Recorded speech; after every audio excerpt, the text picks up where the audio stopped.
নমস্কার। নমস্কার। দীপকদা একটু দাঁড়িয়ে তো। দাদা, দেখা যাচ্ছে এখন বর্তমান সময়ে যারা ছোট ছোট বাচ্চাগুলো রয়েছে, খুবই কিন্তু শোনা যাচ্ছে যে বাচ্চাদের কিডন্যাপ করা হচ্ছে, বা যেটাকে অনেকে বলছে ছেলে ধরা। তো এই বিষয়টা নিয়ে সমাজের জন্য কি বার্তা রাখবা?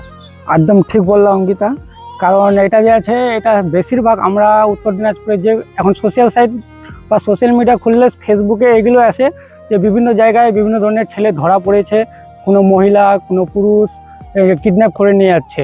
তো বেশিরভাগ আমরা দেখতে পাচ্ছি গ্রামাঞ্চলে এগুলো বেশি দেখা যায়। তো আমি সমস্ত যেগুলো ছোট ছোট বাচ্চা আছে, যেগুলো পড়ুয়া আছে ছোট ছোট, সেগুলো গার্জেনদেরকে অনুরোধ করব যে আপনারা একটু সচেতন করবেন এইগুলো নিয়ে।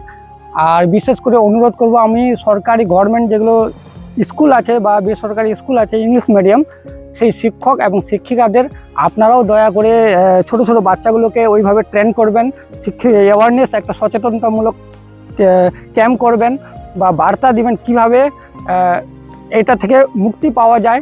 আর এটার একটা সহজ উপায় হলো যে কোনো অজানা ব্যক্তি বা পুরুষ বা মহিলা কারো কাছে কোনো চকলেট বা কোনো কেউ যদি ডাকে বাইকে বসানো যায় যে আমি তোমার বাবার বন্ধু আয় তোকে ছাড়িয়ে দিচ্ছি, তো এগুলো থেকে দূরে থাকতে হবে বাচ্চাদের, এগুলো শেখাতে হবে খাস করে গার্জেনদের এবং স্কুল শিক্ষক শিক্ষিকাদের। আর কোনো অপরিচিত কোনো ব্যক্তির কাছ থেকে কোনো কিছু খাওয়া বা যাওয়া এটা বিপজ্জনক হতে পারে। তো আমি অনুরোধ করব বেসরকারি স্কুল এবং শিক্ষক শিক্ষিকা, সরকারি স্কুলের শিক্ষক শিক্ষিকা এবং সমস্ত গার্জেনদের, আপনারা কিন্তু এটা ছোট ছোট বাচ্চা যাদের আছে তারা অবশ্যই করবেন, বলবেন বাচ্চাদেরকে।